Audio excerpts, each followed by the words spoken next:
Hi, this is Joy Robertson. As many of you know, I love food. I love finding new restaurants. I love trying new dishes. And most of all, I love talking to the many great restaurateurs and entrepreneurs we have here in the Ozarks and beyond. I love hearing their stories, and that's what this podcast is all about, learning more about them and their journey.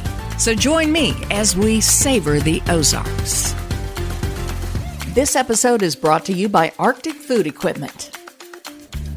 I've always said I'm much more of an eater than a cooker, although I have all the respect in the world for people who do the cooking in restaurants because that is such a big part of the U.S. economy. And I'm sitting right smack in the middle of Springfield, and I want to introduce everybody in our audience to OTC's Culinary Arts and Hospitality program. Lisa Gardner is the department chair. I've got chefs Daniel Pliska and Jeff Ward here who are going to talk about the culinary and baking and pastry. Lisa, I want to start with you. Okay. How long has OTC's culinary program been in place? This is very impressive. Actually, it started many, many years ago, but as an official culinary program, it started in the spring of 2003. I personally started in fall of 2003, so I've been here 22 years now with the program. So I didn't realize you had been here that long, but you have a history in the restaurant business on the management side of it. You're not a chef, not that you can't cook or whatever, but you're a business person. That's correct. I actually, after graduating high school from the hotel restaurant management program at actually MSU, I took a position with Bass Pro Shops, and I was their assistant general manager I worked for them for 12 years. So, and you were at Hemingway's Blue Water Cafe. Everybody knows and is familiar with Hemingway's, correct? Yes, I believe everyone still is. It's still there. It's changed many times over the years, but absolutely love that. I was one of the first people that began working there probably about 6 months after it opened, and it was just a fun business to be a part of. Okay, so you come to OTC, and there's this Culinary Arts and Hospitality program, which, by the way, I just want to throw this out real quick. I went to the National Restaurant Association website this morning.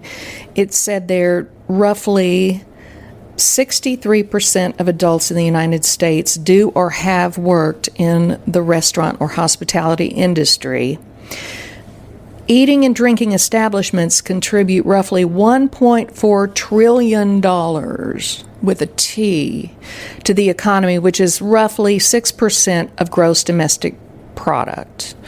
And I believe these numbers reflect 2022, but at that time, about 14 million people in this country are employed in hospitality. So this profession touches all of us because if we don't work in it, we certainly go eat out.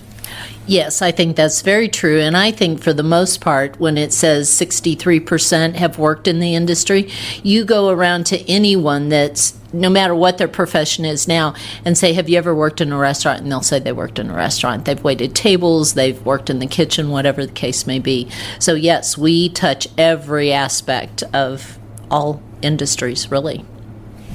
All right, full disclosure, I have a daughter. We have two daughters, my husband and I, and our youngest is in the culinary program here at OTC.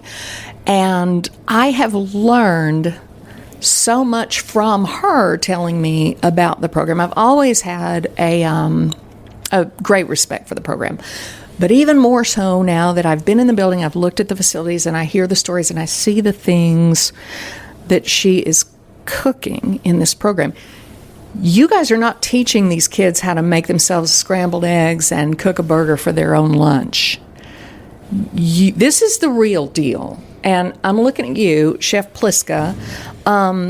First of all, give me a little bit of your background, and then we're going to talk about some of the menus here that you put together. You're not messing. This is the kind of stuff that you show photos to your friends and say, look what I'm eating right now. Give me a little bit of your history, Daniel Pliska. Well, I've been teaching here for 7 years now. Just finished my full-time teaching here for 7 years. Before that, I was the executive chef and the assistant manager of the University Club and catering at the University of Missouri for 20 years before that. And then before that, I worked in clubs, restaurants, hotels, pastry shops, both in the U.S. and in Germany. So I've been around for quite some time. And did you grow up with a mom or parents or grandma that loved to cook, and you got bit by the bug? Yes, I did. Both my mother and my grandmother were both very good cooks, and that was hit right on the nose. Got bit by the bug. Yeah. Okay, I am so intrigued by your menus. I had been to Scallions, which we're going to get into that later, but I had been to Scallions, the restaurant that you operate here, for part of the semester before, and I couldn't believe the food that was coming out of that kitchen. This is a massive operation to think through the items that you all want to assign these students to cook, get the ingredients ordered, get them here on time, fresh, and get it in the hands of these students who are going to go out in the world and make dinner for me one day. You know what I mean? How do you come up with your menus? Well, the menus that I run currently are basically for a lot of the core menu is basically dishes that I've found have been successful throughout my career, from recipes that I've used in the past in the places where I've worked, and the ones that I've used to train my apprentices and my sous chefs and such.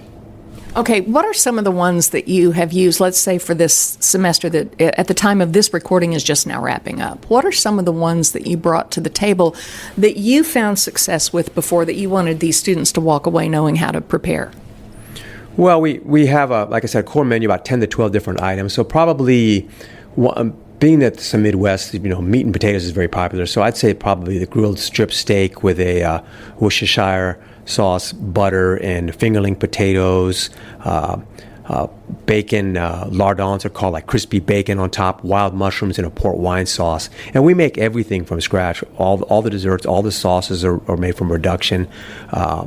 Even the bacon, we bake the bacon from pork belly, and we cure it and smoke it, and then from that we make the lardons, and so everything, the students get to do basically everything from scratch, even though they won't necessarily do that when they get out. Here in culinary school, I like to strive, and we like to strive on making everything from scratch so they at least know and understand how it's done.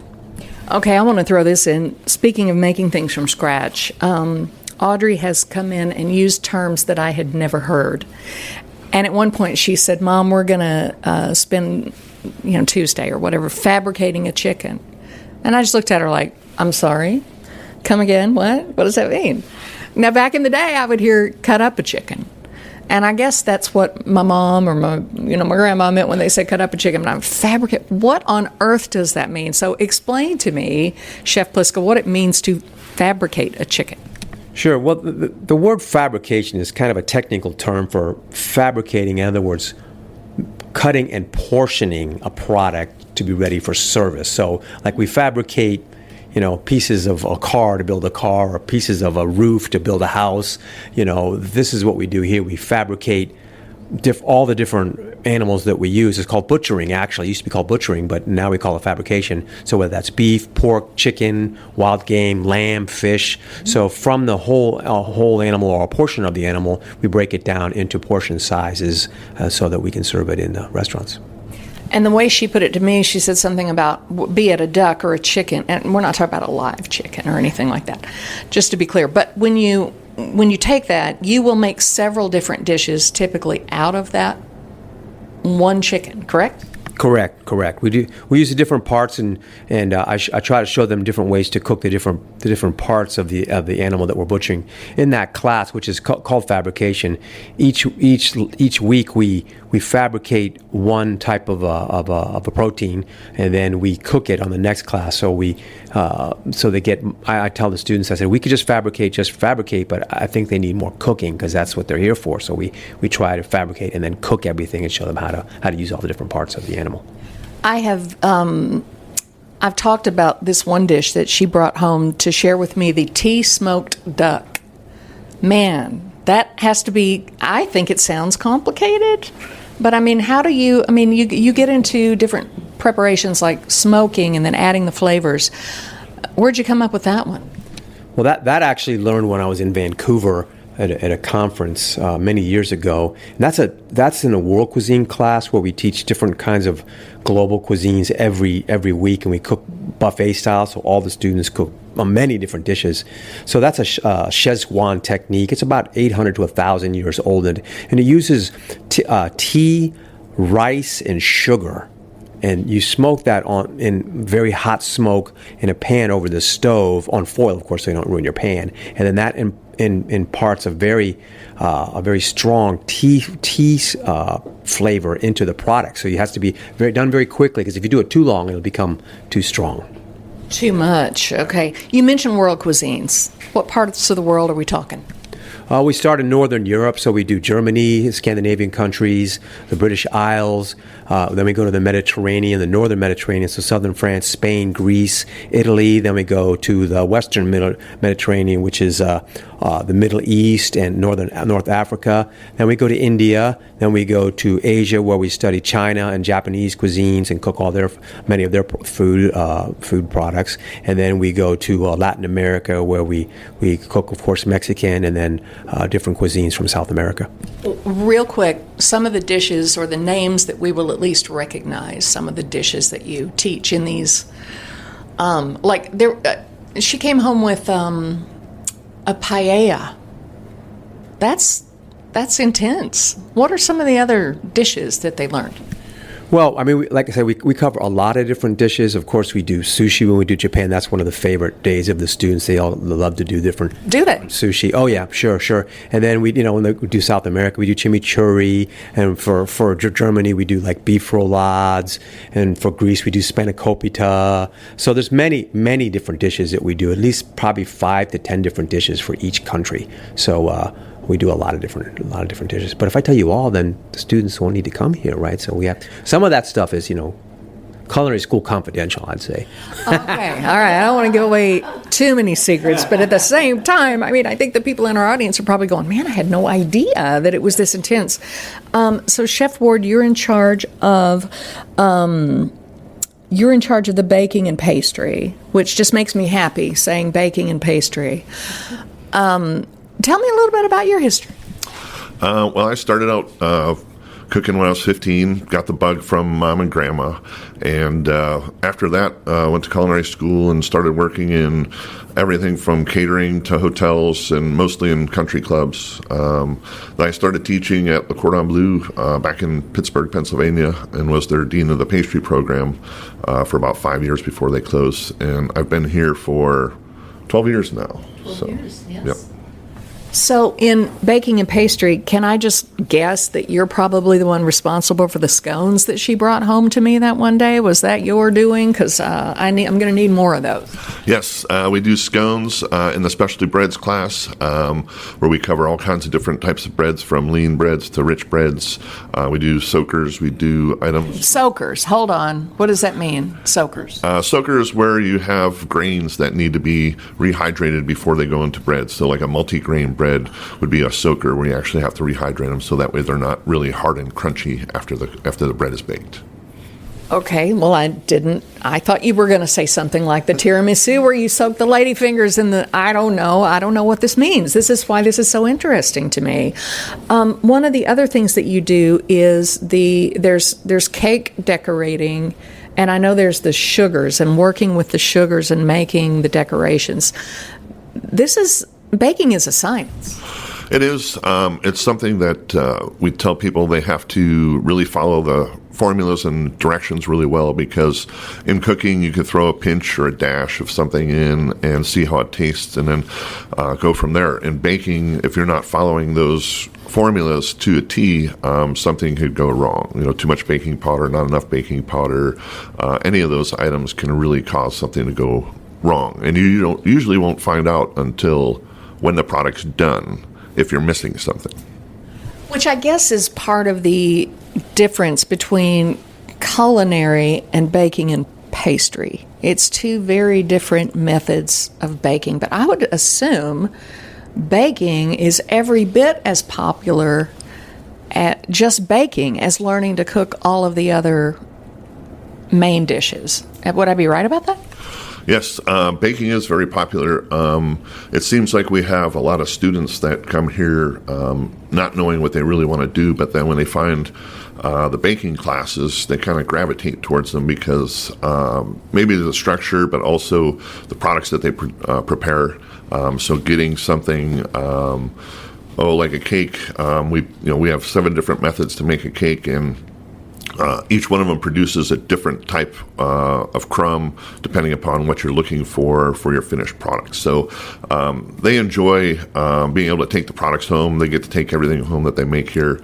And I always ask, what their favorite item was, or at the end of the class, talk to them a little bit about what the flavors were like, because they always get a chance to taste everything before they take it home. So 7 different methods of baking. What do you mean by that? Well, there's mixing methods for cakes that are different. So you have the creaming method, which is one of the most popular. Then you have a 2-stage. You have a separated egg foam. You have a genoise method. You have a chiffon method. So they're all different techniques on how you get a cake put together, and then it gives you a different result by the time it's done. I'd be all day if I asked you to explain some of the terms you just used. This is the kind of thing that, I don't know these terms. I remember when our daughter came home and she used the term garde-manger. And I was like, I'm sorry, what does that mean? Garde-manger. And I take it is the preparation of the cold items in the restaurant, like salads. Is that right? Correct. Yeah, it's all the different cold items in the kitchen. It's also a place in the kitchen. Like some people say, I work in the garde-manger, which is basically known as the pantry, also in a restaurant. So it's a preparation of all the different cold foods and a lot of artistic, presentations as well. But if you don't understand those terms and you don't get some training in how to handle that part of the restaurant, how would that restaurant operate effectively when you think of all the people that are going to come walking in the door and having to prepare those kinds of dishes for someone who might or might not order them? It's hugely important. Well, that's why you have to pay attention to the trends in what people, how they dine and what they like to eat. Unfortunately, today a lot of people they can't afford, or they don't want to do that, so they try to buy products that are pre-made and so on and so forth. So here we teach them everything, like I said, from scratch, and so that they can understand that. And if they want to work in that kind of environment, they can. Whereas they can always, I tell them, they can always learn to buy things and then serve them when they don't make them. But unfortunately, a lot of restaurants do that these days. So, yeah. Well, it's always good to know how to do this, because that's just a feather in your cap in terms of a restaurant. When you walk in and everything's homemade. You mentioned people going to work in this industry. I mean, the end game really here is for people to keep this economy going and keep feeding people like me who don't know how to do this stuff. Lisa, who is this program right for? It's I tell students that come in to take a tour that it is not a career for all people. You have to love the energy of the industry. It is not your normal 8 to 5 Monday through Friday job. You're going to work weekends, you're working evenings, holidays, a big holiday we just finished with Mother's Day. But we are for the people that love that energy of never the same day twice. And if you love that, you're willing to do whatever time it takes to accomplish that for the feel of the success of it. So I had a student earlier that worked at one of the country clubs over Mother's Day, and she was talking about how many hundreds of people they served. And she said it was a long day. I got there at 6 a.m. and was there well into the early evening, and she was just beaming about it. She just loved, and she loved the energy and everything they put out, and it was just it's a, what do I want to call it, it's fulfilling. Sure. in its own way. So it's the energy that people love. They really love the energy. So again, and you can tell the students when I do a tour and I talk about that energy, you have students that light up like, I found my place. And it's always really kind of neat to watch that happen. So not for everyone, but for those that really love it. Your daughter loves it. you can tell she has a love for it. So She loves it, and I love the food. And I know there are people who come here to just take some classes. And somebody like me, somebody, up in the years a little bit, I've done other things over the course of my career, but I'd really like to learn to cook. You're open to kind of anyone, correct? we are. I will say we are structured at a college setup, so it's done by credit hours. So that, a lot of people come in, they don't want to pursue a degree. And I would probably share with anyone that wants to come in and really take a class, yes, it's college structured, you pay it by the credit hour. However, you can come in and just take classes, random, and you don't have to fulfill all of the requirements of a degree just to come in and take classes. We do ask that people do the prerequisite or the course sequencing so that you start with intro to foods before you move into meat fab and soups and sauces, and on the baking side before you go into chocolates and sugars and plated desserts. So there is a course sequence that we prefer anyone that comes in to follow, but it is open, and we have certainly over the years had more than our share of people that just come in and take classes as a one-off and just really love it, and they may come back for a second or a third. Just depends on what they find useful for themselves personally. How many students are in the program right now, roughly?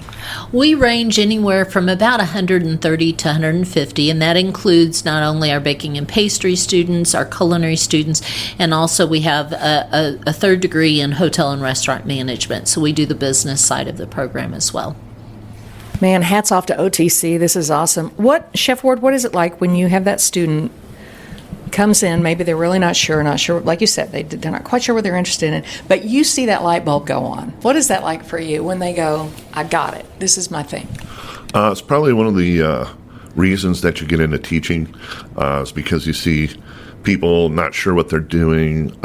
For me, especially in the class with chocolate and sugar, students come in, and if I would tell them this is what you're going to produce, this centerpiece, and they would have no idea how to do it, they would tell me, it's like, you're wrong, I can't do that. And then when they're done, it's finished, and they get the product, and they're like so shocked and surprised, like, wow, I can actually do this. So it's pretty interesting to see that, to see people learn and get excited about it. What are some of the dishes that you turn out in baking and pastry? Well, let's see. In my European pastries class, I think, is one of my favorite ones to teach. We cover things from different parts of Europe. So we do the Schwarzwälder Kirschtorte, which is also known as the Black Forest cake. We do the Soccer torte from the Hotel Soccer in Vienna, Austria.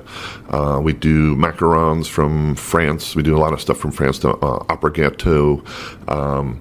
And then, we also have other classes, cake decorating.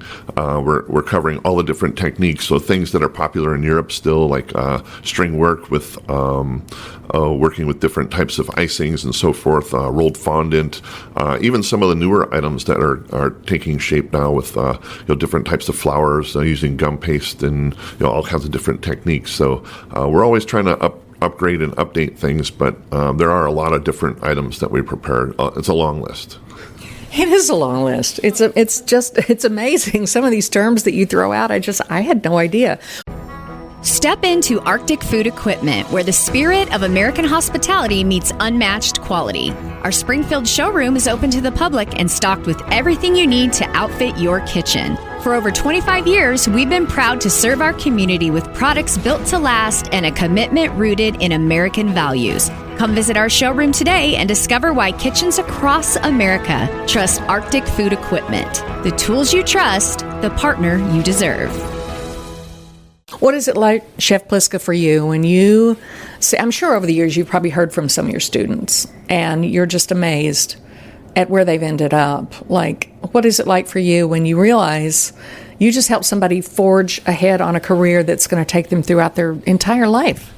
Well, for me, it's really a mission, especially at this point in my life. And when I find, and I have a lot of relationships with people that have worked for me 20, 30 years ago that had trained with me, and students today, it is the same way. And so whenever they move into this career field, and they get something out of it, and they get their own personal, track record and acclaim. It's very rewarding and something that's definitely warms my heart for sure.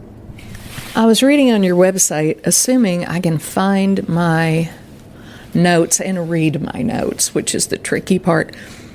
A student named, is it James Cardelli? Yes. Wanted to go to Chicago to a certain restaurant called Ever and wanted to get an internship there and was having a little trouble getting noticed, but found a really nice way to get, hey, I'm interested in this place. Not only am eating here, but I want to work here. Who can recount that story of how that worked out for his name? Again, James Cardelli. That's cool. That's very cool. I just read it this morning on your website. How did that play out? Oh, very, very good. In fact, he just came to see me a few weeks ago, so we're still in touch. And he's now one of those success stories. He's the chef de cuisine of Acanto, which is on the Michigan Mile. It's a Michelin star rated Italian restaurant. So the chef de cuisine is right under the top chef position. So he's come quite a long way. And I knew he was going to be a success when I first met him because he was very enthusiastic and would put in whatever hours needed to be done to get the experience. And so he did what's called a stage or stagiaire. So that's kind of unpaid internship where you go and you work. So a lot of the higher restaurants, hotels, and clubs and such that have a very high-end culinary scene, they won't let you just come and get a job. You have to interview, and then you have to come there and work for up to a week just so they can see how you work, how you clean, if you show up on time, how's your attitude, how do you deal with stress, how's your technique, or do you talk all the time, or do you work all the time? Yeah. I mean, not to say you can't talk, but, if some people, we all know, as soon as they start talking, they just drop all their work, and, so they'll check you out.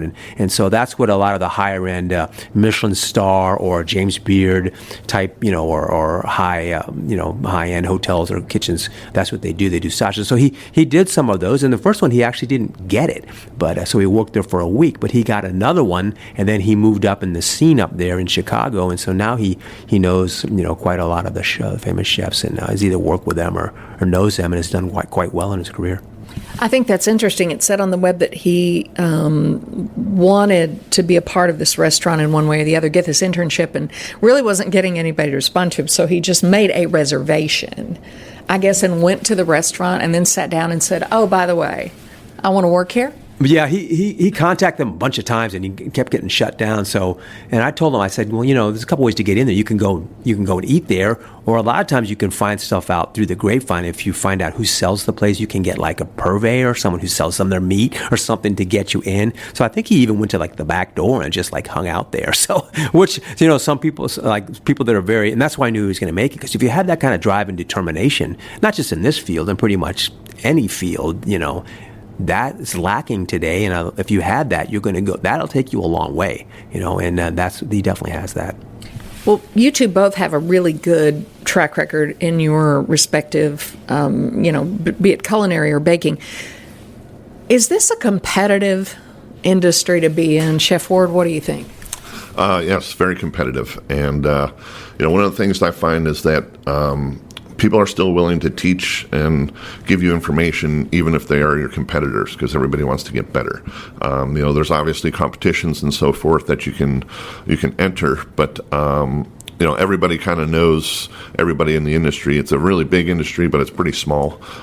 So there's definitely some competition, and everybody just tries to make everybody a little bit better.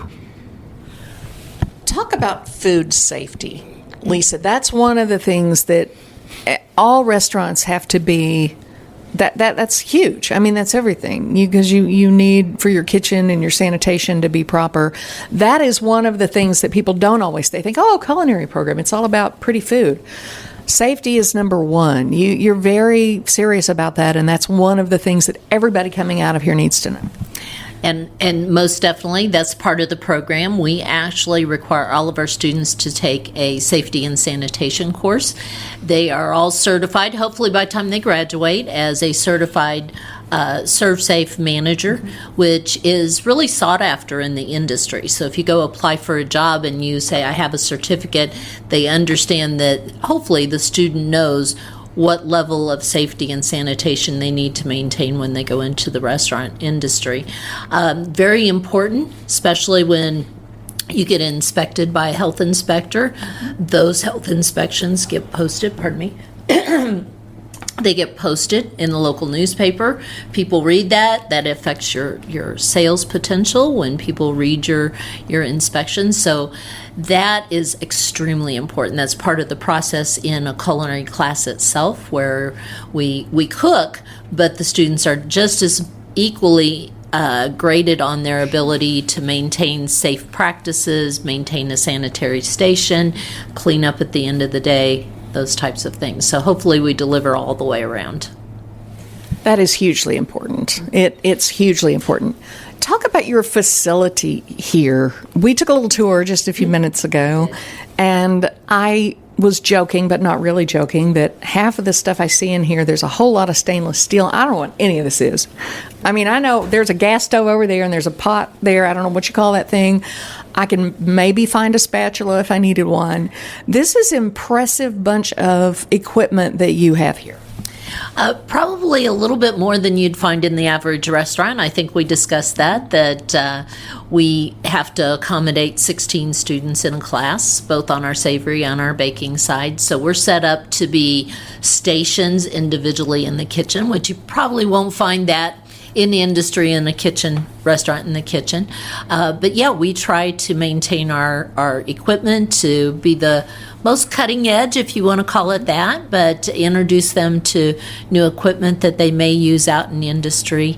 And so yes, we are constantly working. We just remodeled a couple of years ago, changed up the look of our culinary classroom to kind of make it more conducive to line of sight and teacher management of the class itself. So yes, we hopefully will in the next couple of years, after the new student union is built, we may gain some space and hope to add some space to our culinary kitchen, that we can accommodate more of our career center students that come in from sending schools from the local high schools, and then maybe get an upgrade on our restaurant as well, maybe more of a front-end dining room experience. Well, since you mentioned it, let's talk about Scallions. How long has Scallions been in existence? And you do this for part of a semester for X number of weeks, like on a Thursday, if I'm not mistaken. That's correct.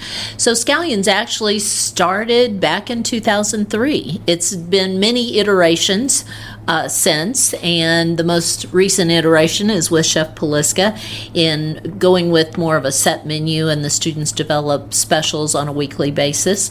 We're open on Thursdays only in the fall. Currently, we've had some fluctuations in enrollment due to COVID, and so we've maintained it in the fall semester.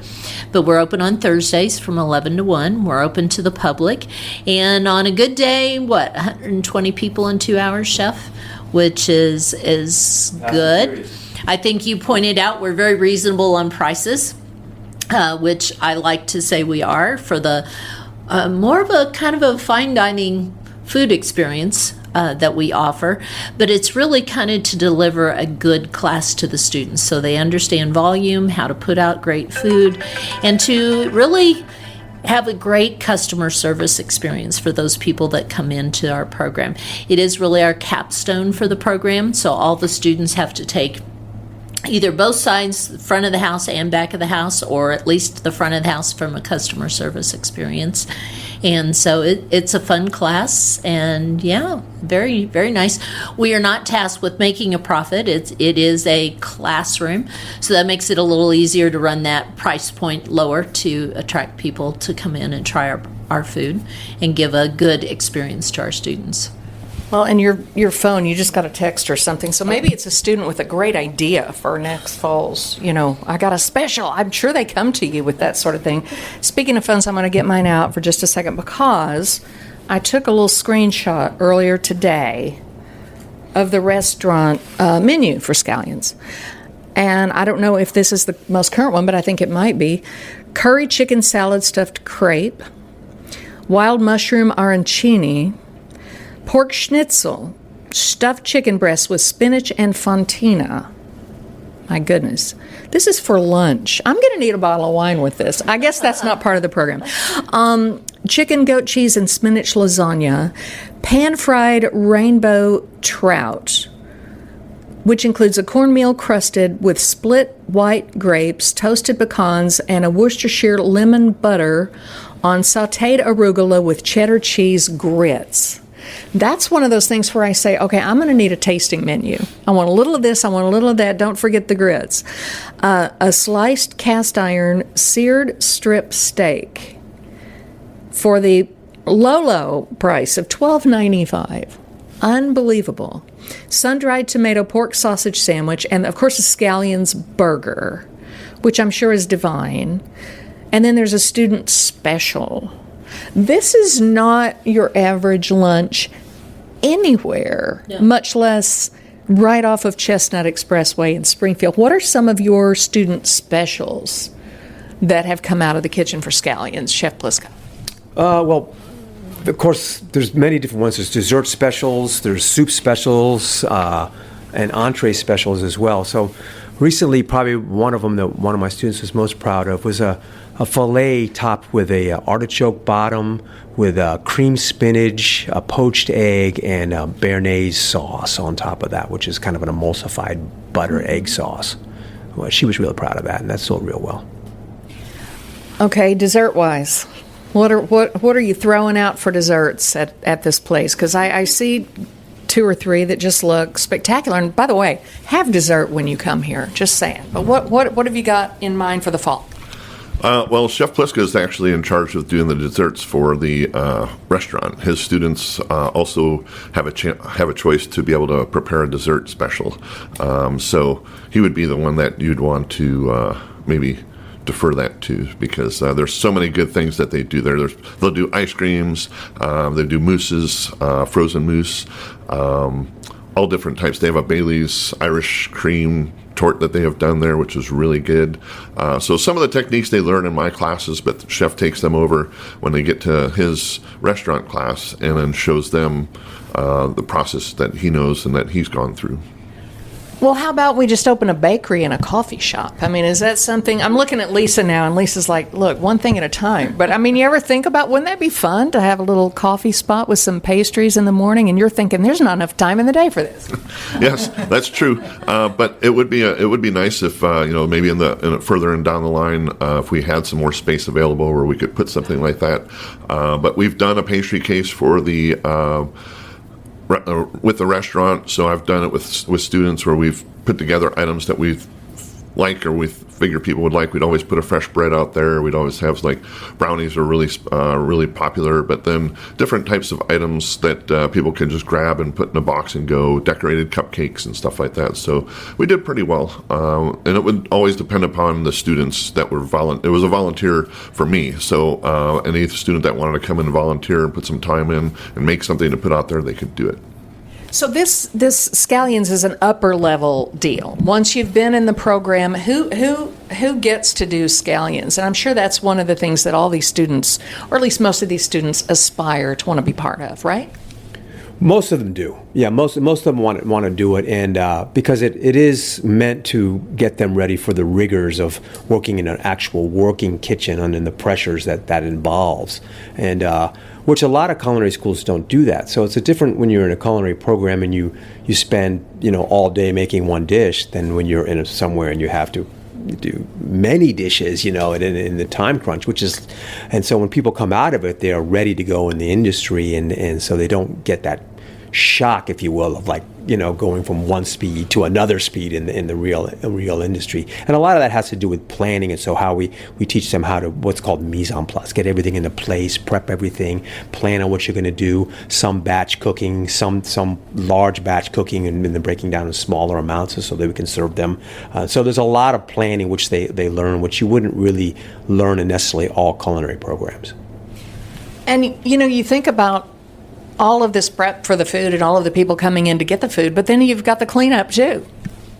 It's a lot of hours. It's grueling. That's an 8 hour. The Scallions class is like Lisa said, that's the capstone class, and it's an 8 hour. The day of service is an 8 hour day, so it's not like a typical 3 or 4 hour class. So we come in, we have to get it all ready. We have one day we prep for it, and then so it's a full day of prepping for it, and then we come in and then we get ready in the morning, and then we do what's called service, and then we have to clean up, which is about an hour and a half as well, I'd say.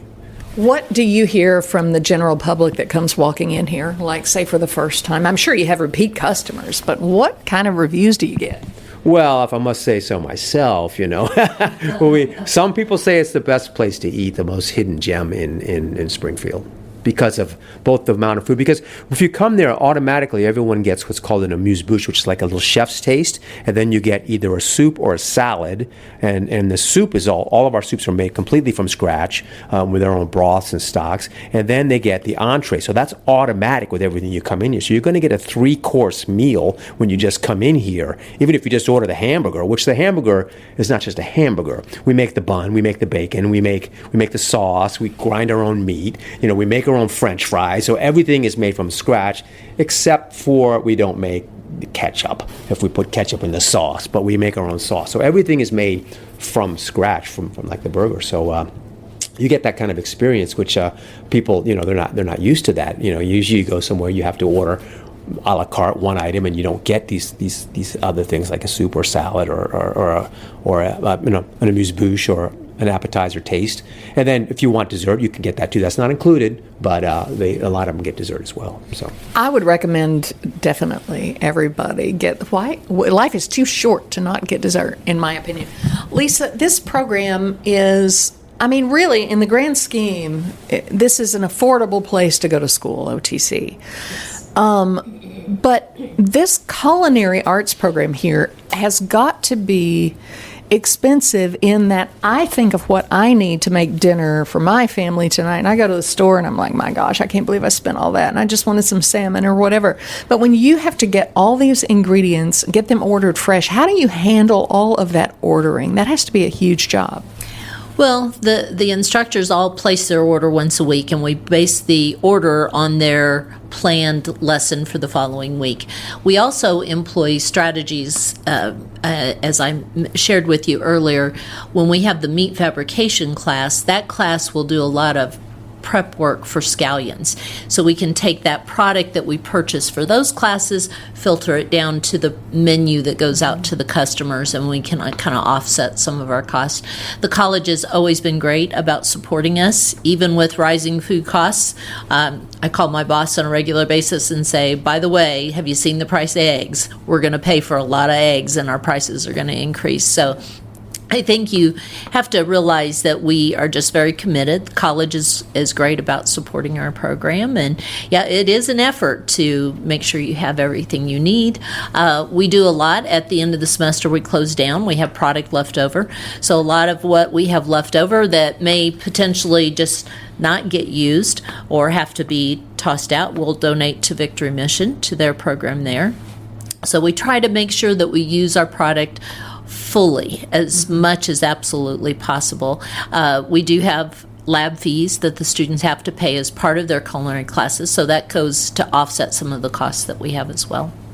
I could talk to you guys all day. I know you've got stuff to do. What is a dish that you haven't taught the students to make yet, but you want to?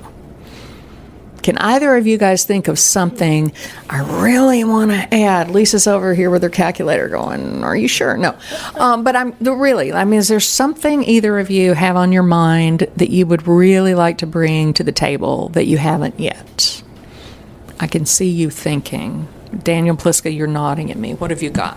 Well, some of the dishes that we do are based on fundamentals from other classes. So we put dishes together. One of them that I have done as a special in one of my classes that I'm thinking about putting on is soft shell crabs. So I stuff soft shell crabs with like blue crab meat, like a crab cake stuffing, if you will, and then put that in a batter, and then fry that and serve that like on a spicy coleslaw or something like that. That's one of the dishes I've been thinking of. And then there's a lot of different ones that we're always working on, and different kinds of lasagnas, different kinds of braised dishes.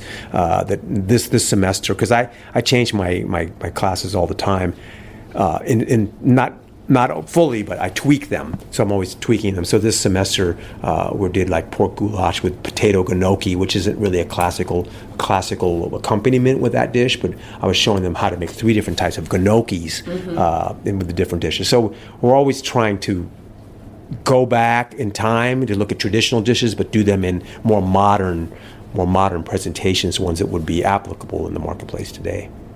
Okay, Chef Ward, what about you? Is there anything you can think of that you think, I really want to throw in front of these kids, although the things they've learned is pretty stinking intricate, I can tell you. I couldn't do that.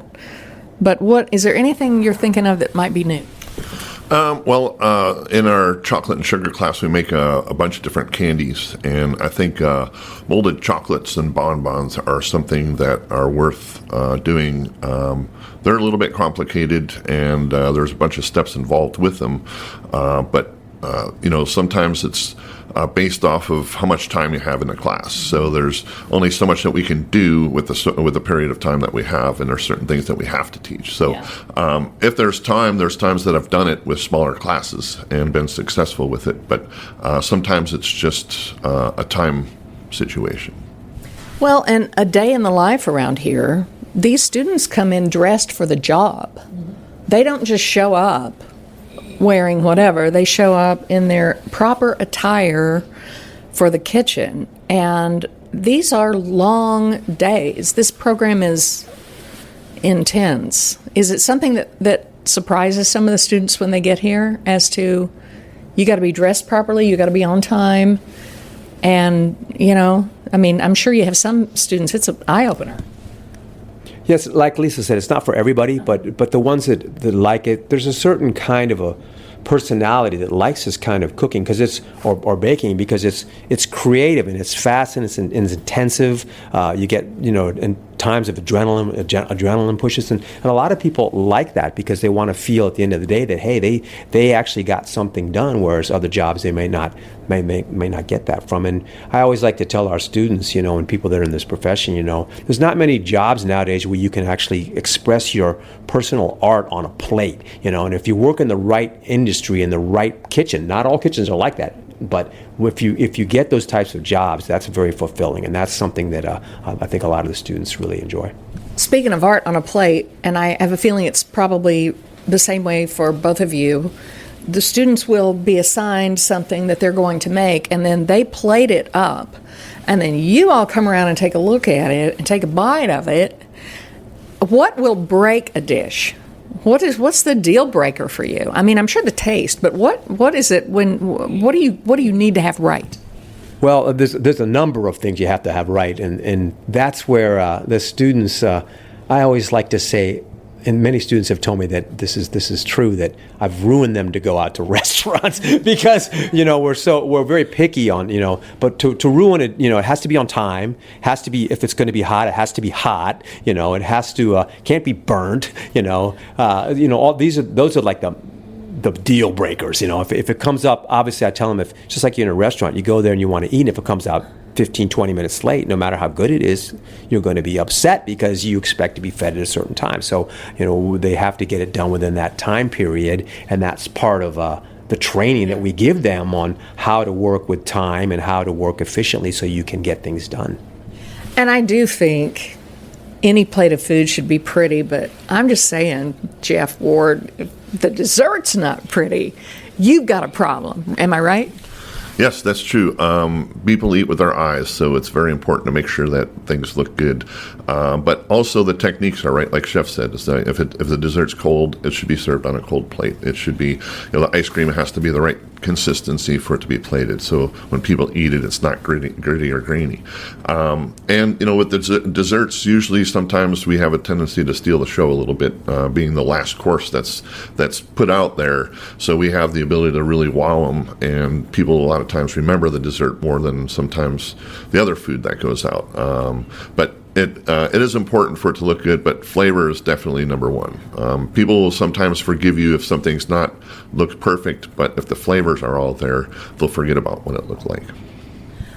Wow. Well, forgive me for taking up so much of your time today, but I have thoroughly enjoyed this, and I could sit here and talk to you guys all day. And I would like to come back maybe in the fall and talk about Scallions and talk about what's on the menu and talk about what the program is doing and where it's headed.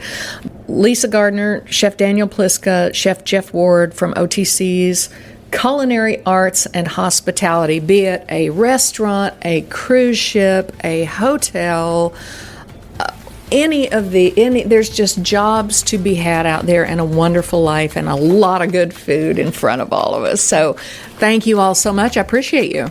Thank you, Joy. Thank you.